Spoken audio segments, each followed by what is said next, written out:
Hello everyone, welcome to another video.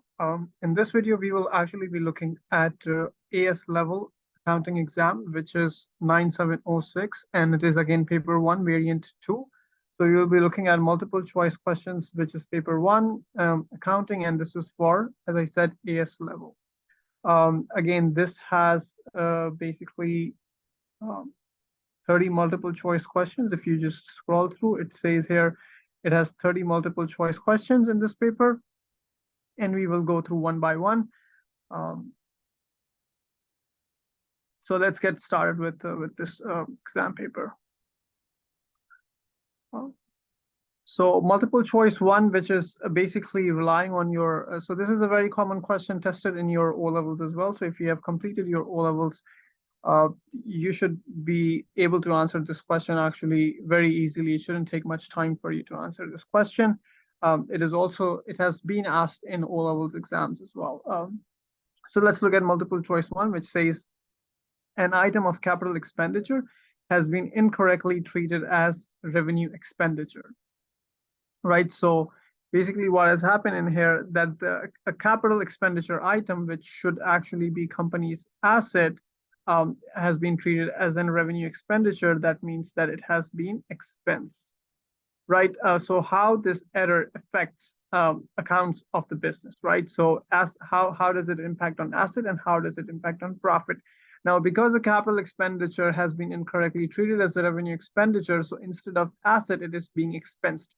So the company has reduced asset and has increased expense, which in turn means that the company has decreased profit or net profit, right? So the correct answer to multiple choice 1 would be option D, that is understated net assets and understated profit. Before I move on to multiple choice 2, I would highly appreciate that if you could just subscribe to my channel or comment down below to make sure that I know what topics that you want me to make videos on or anything that you're confused with. And I would really appreciate that if you could share these videos with your friends as well, because it takes time to make these videos as well. So it would be a great motivation for me to continue doing this and help you and other students starting for O-levels or A-levels accounting. So let's get started with multiple choice 2 now. So multiple choice 2. Let me clear my drawings first, and then we will. So multiple choice 2 is about, okay, so multiple choice 2, a business has a bank overdraft of 4,800. It pays materials invoiced at $3,000 less trade discount of 20% and a settlement discount of 5%. A check of $500 is received from a debtor. What is the bank balance after these transactions, right? So now here you have to do a little bit of math. So basically, so your opening balance starts with negative 4,800 because it's a bank overdraft. Then the company has actually paid $3,000 of invoice on which the company has secured a 25% of discount. So basically, company has paid minus 3,000 times 0.75. And then the company has received 500, so it would be plus 500. When you calculate these numbers, you may not arrive at the correct answer, which I think probably is some sort of a typo. But this will give you answer closer to the actual answer. The actual answer is actually 2B. So the correct answer to multiple choice 2 is option B, which is 6,580 overdraft. But if you do this math in here, it will give you so minus 4,800. This number is 2250 in brackets, which is negative. So minus 4,800 minus 2250 plus 500 will give you basically negative 6,550. So there's a $30 difference here, but the correct answer to multiple choice 2 is actually option B. So that's the closer answer that I can get. So I believe that there's probably some sort of a typo here. So let's look at multiple choice 3 now. So multiple choice 3. is which of the following items will be debited to accounts in purchases ledger, right? So a purchases ledger keeps records of your creditors basically. So discount allowed is not part of purchases ledger. Payment to suppliers definitely is part of purchases ledger. Purchases is also not a part of purchases ledger. And then purchases return is part of purchases ledger. So the correct answer to multiple choice 3 would be option C, which is 2 and 4. Let's look at multiple choice. Let's look at multiple choice 4, which is about accounting principles. So you would see questions on accounting principle as well. The personal spending of the owner of a business is not recognized as a business expense. Which accounting principle is being applied? That is business entities. So the correct answer to multiple choice 4 is option A. It is not consistency, money measurement, and prudence. If you have studied well, if you have studied the accounting concepts, then it's a fairly simple question to answer. It is business entity, which says that the company is separate from the business owner. Whereas consistency means that the items are treated consistently throughout the period or years. A period could be defined as a year, a month, or a day. Money measurement and prudence concept again do not apply here because prudence is about being conservative and money measurement is about unit measurement. So the correct answer to multiple choice 4 would be option A. Let's look at multiple choice 5.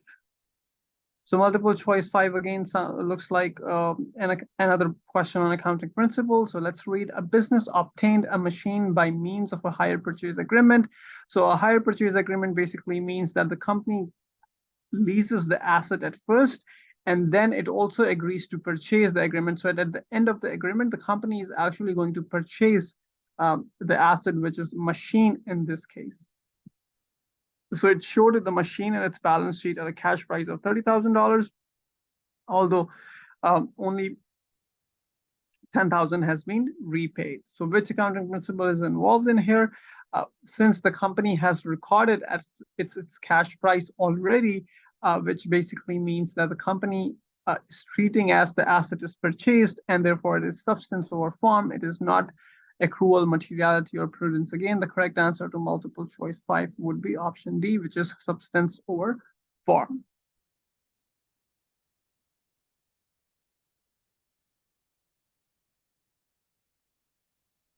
Now let's look at multiple choice 6. Multiple choice 6 is the table shows information from the books of a business at 30th April 2010.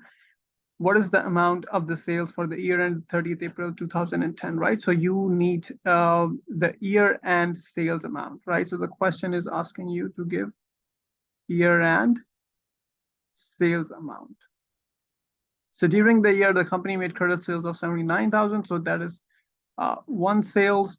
Goods sent to customer on 28th April 2010 and invoiced on 4th May. So invoice the date of invoice doesn't matter in this case. What matters is when the goods were sent, right? So the goods were sent on 28th April 2010. So this will be part of the April revenue. Goods sent to customers during April 2010 on sale or return. So this is on sale or return basis. So this will not be counted as sales for now as per accounting principles. So the answer to this question would be 79,000 plus 6,100, which basically gives me 85,100. So the correct answer to multiple choice 6 would be option B, which is 85,100. Let's look at multiple choice 7. So multiple choice 7, which item will be entered in a purchases ledger control account? So if you know the items that go into purchase ledger control accounts, which are very standard. So if you have practiced enough, you would actually know what items go on purchases control account. Now the correct answer to multiple choice 7 would be option B, that is discount received. So prepaid rent and return inwards do not make part of control account nor discount allowed, because discount allowed is on sales, not on purchases. So it's basically discount received that goes in purchases ledger control account. because company will receive discount when they purchase goods, right? So the correct answer to multiple choice 7 would be option B. Let's look at multiple choice 8. Multiple choice 8, the total of the list of individual balances in the purchase ledger does not agree with the balance on the purchases ledger control account, right? So the balance between purchase ledger and purchase ledger control account do not agree. When listing the individual supplier's account, a credit balance had been shown as a debit balance. Now, this is actually wrong because it should be on the credit side. So it should be suppliers' accounts payable balances are always on credit side. So this is basically the error that has happened, due to which the purchase ledger is not equal to purchase, the amount in purchase ledger is not equal to purchases ledger control account. So what is needed to correct the mistake of on the total purchases ledger balances is basically to increase by twice the amount of error, right? So what is basically is that, so there's, let's say, $1 in here. To correct this $1 error, you will have to make it $2. So $1 will be for the correction, and then another dollar is basically the original amount to record that actual amount, right? So that's why it would be increased by on the credit side. So the correct answer to multiple choice 8 would be option D. Let's look at multiple choice 9. So multiple choice 9, which error will cause an entry in a suspense account? That will actually be option A, a transposition error when transferring a ledger account balance to the trial balance. A transposition error basically means that, for example, let's say the original amount is $40, but you wrote it as $4. So basically it's about, so if you look at the word transposition basically means that you switch the position of the digits. Another example could be, let's say it was 36, but you wrote it as 63. So that's transposition error, which will create an entry in the suspense account. So the correct answer to multiple choice 9 would be option A. Let's look at multiple choice 10. So multiple choice 10, a trial balance at 31st December shows trade receivables, trade payables, control account balances. This is debit, this is credit. It is found that an invoice of $900 issued to a debtor on 27th of December has not been entered in the accounting records. What is the correct figure for trade receivables, debtors, in the balance sheet at 31st December, right? So basically you will have to sum up the debit balances in here. So this will include 48,500 plus the missing amount, that is 900, and then plus 3,600. So if you sum them up, this will give you a total of 53,000. So the correct answer to multiple choice 10 would be option D.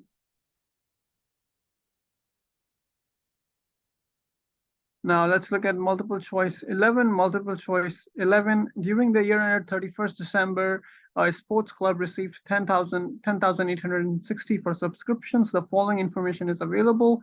So at the start of the year, end of the year, subscription owing, and subscriptions received in advance. So subscriptions received in advance would not be considered as part of income and expenditure because it is received in advance, whereas subscription owing is part of income and expenditure following the accrual principle. So what is the figure? What is the figure for subscription in the income and expenditure account for the year ended 31st December, right?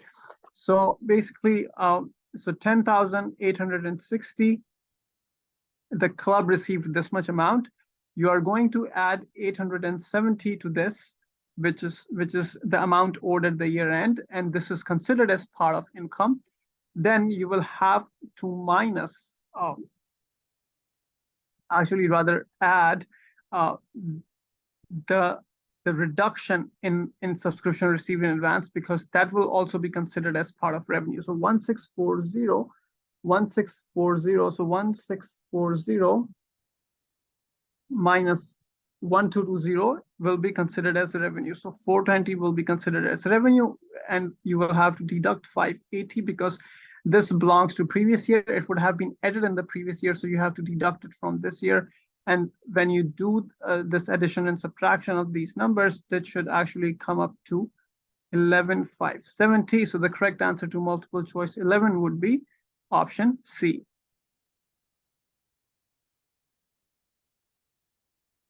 Let's look at multiple choice 12. So multiple choice 12, a firm has incomplete accounting records. The following figures are known. So you have the capital at the start, owner's drawing, and capital at the year end.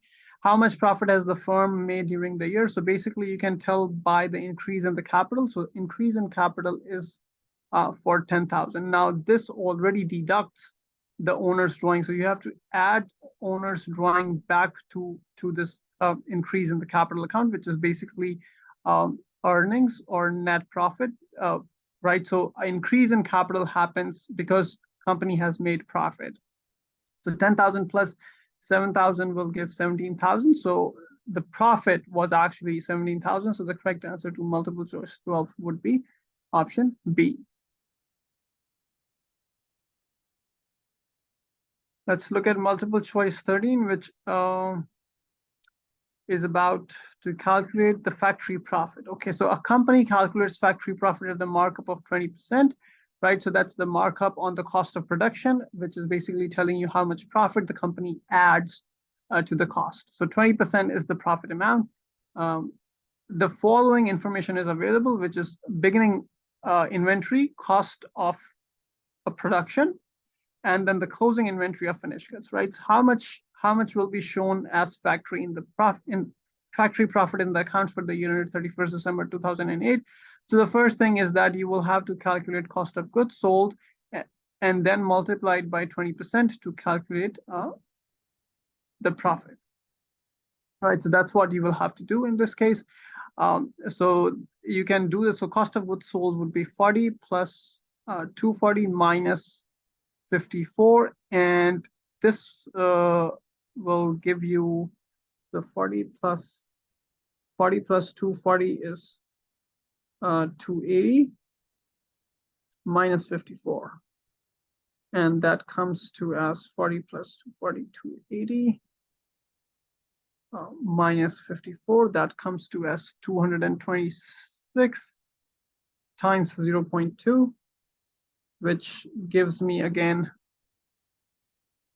a number of this gives me a number of 45.2. So again, I think this is probably a typo in here as well on multiple choice 13, as the closest answer to 45.2 would be, I would say, 47.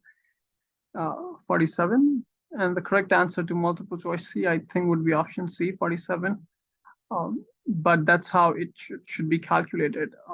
To calculate 47,000, this should actually be 45,000 otherwise. So again, it's probably a typo in this case.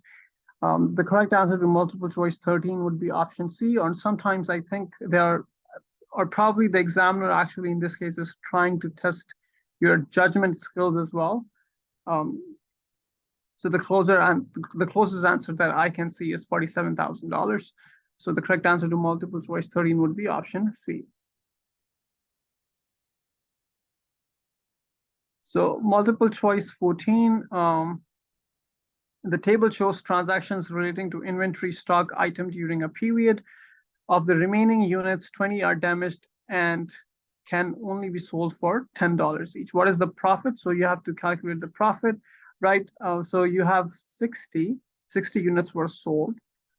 25 minus 16, that's the cost. And then 20 units were sold for 10 minus 16, the cost.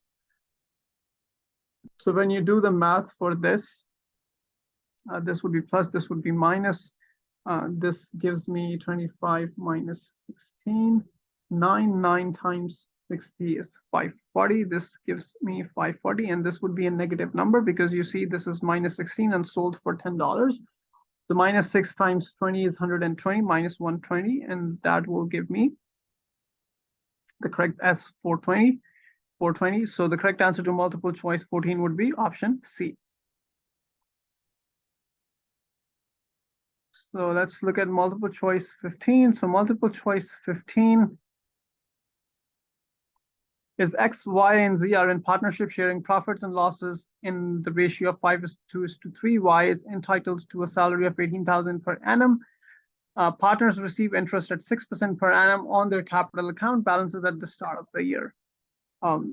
At the beginning of the year, capital account balances are these for XYZ. The partners, the net profit before salary. So the net profit before salary and interest for the year is $140,000. What is Y's share of total profits? Now you see this is asking about what is the share in total profit. Now, based on my understanding, the total profit would basically mean this net profit before salary and interest, which is $140,000, unless I'm given expenses, which I'm not in this case.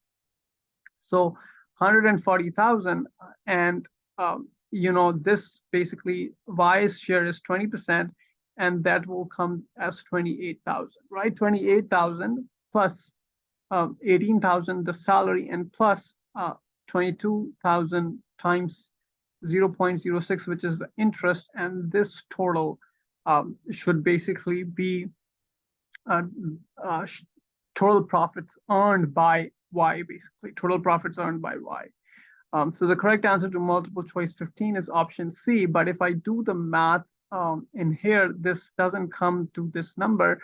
So unless if you know how to calculate this, please feel free to comment down below. But I think this question has a typo again. Otherwise, this isn't really making much sense. So the question needs much more clarification otherwise. So let's move on to another question, which would be multiple choice 16 after this. So multiple choice 16 is again about partnership. The previous question was also about partnership. This is also about partnership. L and M are in partnership. Which item would appear in the partnership appropriation account, which is nothing but how, it tells you the income appropriation, right? Now, the correct answer to multiple choice 16 actually is going to be the additional capital contributed by M is not going to be shown in appropriation account. Cash drawings, no. Salary due to L is going to be shown in appropriation account. So the correct answer to multiple choice 16 would be option C. This is salary paid to wife. She would have a different account, not really. It won't be an appropriation account. So the correct answer to multiple choice 16 is option C. Let's look at multiple choice 17. So multiple choice 17, a company is set up with an authorized share capital of $3 million. It plans to purchase immediately a factory of $1 million. Preliminary expenses would be $100,000. And the immediate requirement for working capital will be $800,000. It will also require new equipment costing $600,000 in 12 months' time. What is the minimum amount? So it's asking about a minimum amount the company needs to raise now, like literally now at T0. So that basically means the company needs $1 million. This $1 million company needs plus $100,000, so 0.1. And then it also needs $800,000, which would be 0.8. So that would come to us 1.9 million. Where is 1.9 million? Here it is. So the correct answer to multiple choice 17 would be option B. Let's look at multiple choice 18. So multiple choice 18 is on 1st January 2009. The capital structure of a company was as follows: issued share capital $100,000, ordinary shares of $1 each. Share premium account $30,000. On 1st April 2009, the company made a rights issue of 20,000 shares, $1 each for $36,000. Then on 1st June 2009, a bonus issue of 1 share for every 6 in issue was made. The share premium account was used for this purpose. What is the balance on the share premium account at 31st December 2009? So the company's opening share premium balance is $30,000. Then there's an addition of, so this should actually the par, so addition of $16,000, right? Now this addition of $16,000 is because 20,000 times 1, the par value is 1, but company received $36,000. So there's an excess of $16,000 16, right? And now the company has issued $120,000 shares in total, after which there was so 146 was issued, right? There was a right issue, so you basically need to divide it by 6 to calculate additional number of shares issued, which would basically come as $20,000, I think. 120,000 divided by 6 would be, yeah, $20,000, right? So $20,000. Now this adds up to $46,000. The company used share premium, so they used share premium balance. So they would deduct 20,000 from here, and then the remaining balance would be $26,000. Yes, the correct answer to multiple choice 18 would be option A. Now let's look at the next question, multiple choice 19. So when is a share premium account opened? When they are issued above nominal price. So the correct answer to multiple choice 19 would be option A. This is fairly simple, shouldn't take you much time, maybe less than a second, if you know what share premium is. It is always the excess above nominal value, or par value as they call it. So let's look at multiple choice 20 now. So multiple choice 20, a company buys and resells goods. It has a higher gross profit margin than its rivals. Which reason could explain this? So this is about financial analysis, right? So let's look at the options. Option A says rival companies pay less for goods than the company. Rival company pay less for goods than the company. So that will actually result in lower gross profit margin. So that doesn't really make much sense. Rival companies spend less on advertising than the company. Again, advertising is not, so this is not going to impact gross profit margin. It's not going to impact gross profit margin. It's going to impact net profit margin, but not gross profit margin. Let's look at option C. The company charges a higher selling price than its rivals. Yes, now because the company has a higher gross profit margin, right? So if the selling price is higher compared to cost of goods sold, the company is going to have higher gross profit. Higher gross profit will translate into gross profit, higher gross profit margin. So the correct answer to multiple choice 20 would be option C.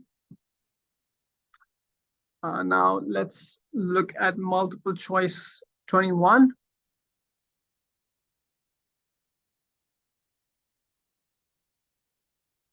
So multiple choice 21 is about financial ratios. A business has trade payables creditors of $8,000 and a bank overdraft of $2,000. So the total current liability would be $8,000 plus $2,000, $10,000. Its current ratio is 2:1, and its quick asset test ratio is 1.5. Right, so you have to calculate both of the ratios to calculate the inventory stock, because asset test, if you remember the formula for asset test ratio, that is actually CA minus inventory over current liability. So CA basically means current assets. And the current asset ratio is just simply current asset over current liabilities, right? So 2 times 10,000 gives you 20,000, and 1.5 times 10,000 gives you 15,000. So the balance of inventory is actually just 5,000. The correct answer to multiple choice 21 would be option B. Now let's look at multiple choice 22, which is about calculating the account receivables, again using financial ratios. Now they have given you the turnover ratio in days, but you have to calculate the asset turnover rate, the trade receivable turnover ratio. You have cash sales, credit sales, and total sales, right? So 365 over 42 is going to give you that account receivable turnover first, right? So if we do that, 365 divided by 42, that gives me 8.69, right? Now to calculate accounts receivable turnover ratio, what I need is this. I need the credit sales over account receivable. Now credit sales, I have been given credit sales, which is 927,100 divided by 8.69. So 927 927,100 divided by 8.69. That gives me the accounts receivable balance as 106, 685. So the closest number here is 680, right? That could be probably because of the rounding. So the correct answer to multiple choice 22 would be option C.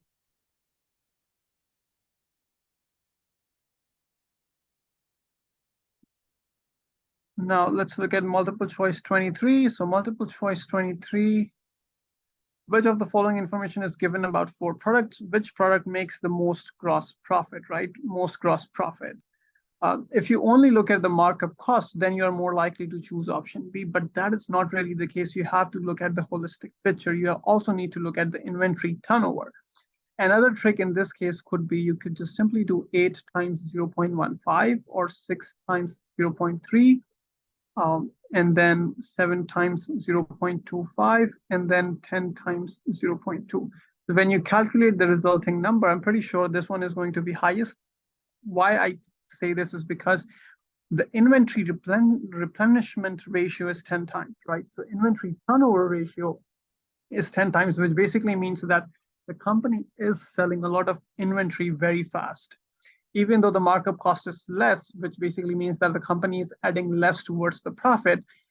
But still, because it is selling more, the company is going to have higher gross profit margin. So the correct answer to multiple choice 23 would be option D.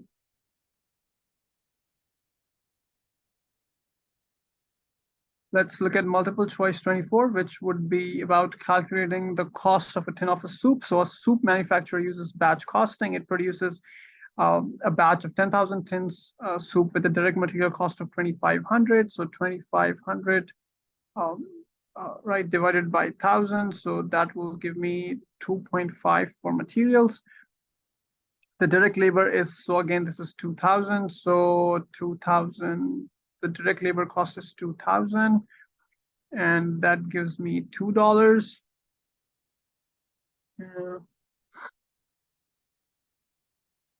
Oh, sorry, this is actually 10,000. So this will be 0.25 plus 0.2. It's not 1,000, it is 10,000, my mistake here. And then direct overhead is basically 15 times 200 direct as per labor hours involved, right? So 15 times 200 gives me 3,000, then divided by 10,000, divided by 10,000 gives me 0.3.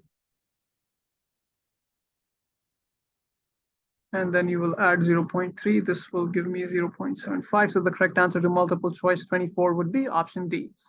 Fairly easy questions, simple. They are nothing.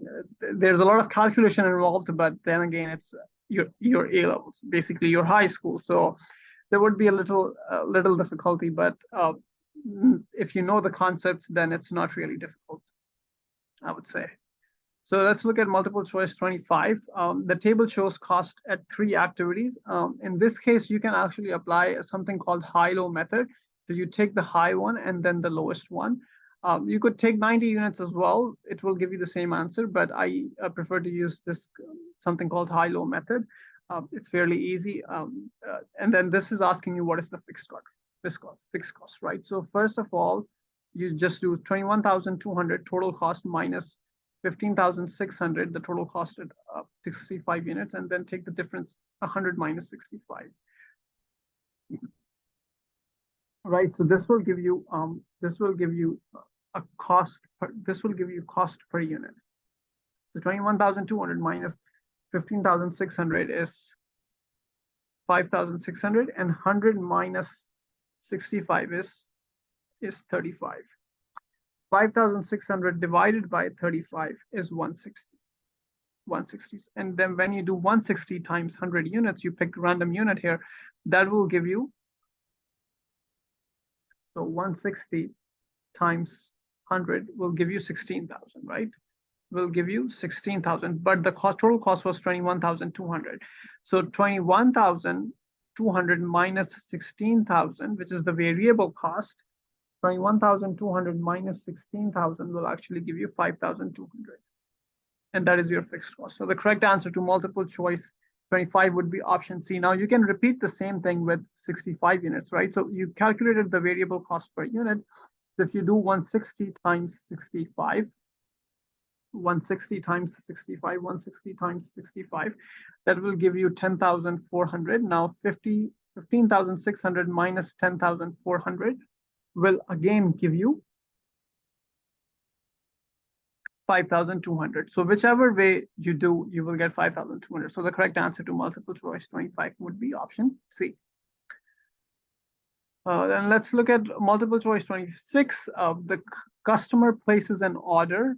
Customer places an order for 20,000 bricks. Which cost method will the supplier use to price the order? And that's going to be batch processing for sure. It's not a job. It's going because the company has to produce 20,000 bricks for a customer. So the correct answer to multiple choice 26 would be option A. Let's look at multiple choice 27, which is again very similar to multiple choice 25. So I think I will leave this question for you guys to solve. And I will move on to option 28 instead, because this is just pretty much the same thing as 25. Never mind, we can actually look at the question and solve it. So multiple choice 27 says a company has total production cost of 6,000 to make 10,000 units and 13,000 to make 24,000 units. What is the total cost to make 20,000 units, right? So first you would have, so again, you would do 13,000 minus 6,000 or 24,000 minus 10,000, right? So 13,000 minus 6,000, 13,000 minus 6,000 is 13 minus 6, that's 7,000. And then 24,000 minus 13, that is 11,000. Right, so 7,000 divided by 11,000, that will give me 0.636 something, right? And then to calculate the fixed cost, I have to separate out the fixed cost first, right? So 0.63 times, let's say I do 7,000. So that will give me 4,410 as my variable cost, but the total cost was, no, actually it was 0.636. Let me take 10,000 units times 10,000 units. This will give me, this is incorrect, so that's give me 6,360. And to make 10,000 units,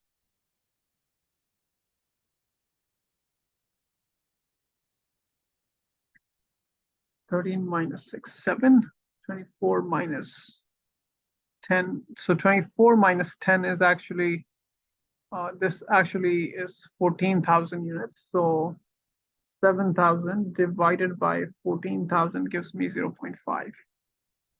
So that is 0.5. Now 0.5 times 0.5 times 10,000, right, gives me 5,000. So $1,000 is my fixed cost, right? So 5,000, so 6,000. This is my variable cost. This is my total cost, and then $1,000 is my fixed cost, right? So it would be 0.5 times 20,000 plus the 5,000 will give you the correct answer. So that would be 0.5 times 20,000 units plus the $1,000. This is not 5, this is $1,000. So the correct answer to multiple choice 27 would be option C, 11,000. So it was actually using the same concept as multiple choice 25. Let's look at multiple choice 28. Multiple choice 28.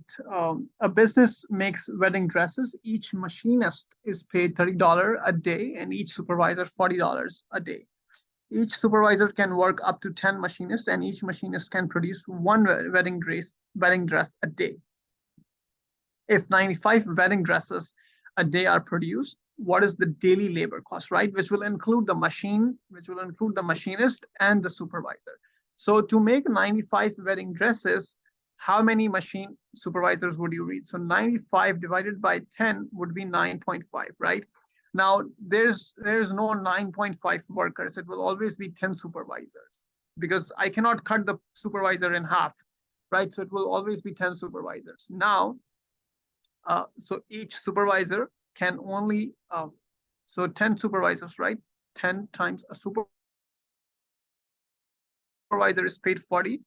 So it would be this plus then each machinist can produce one. So you will need at least 95 machinists, so 95 times 30, right? So this will be the expression, and then this should give you the correct answer as well. So 10 times 40, 10 times 40 is 400 plus 95 times 30 is 2850, and then plus 400. So 400 plus 2850 will give me 3250. So the correct answer to multiple choice 28 would be option D. Very fairly simple questions, a little tricky in a sense that you cannot have 9.5 supervisors. It would be 10 supervisors, right? So if you do 9.5, then you probably will end up with the wrong answer. Let's look at multiple choice 29. I have to zoom out a little bit to fit this into my screen. Now, multiple choice 29,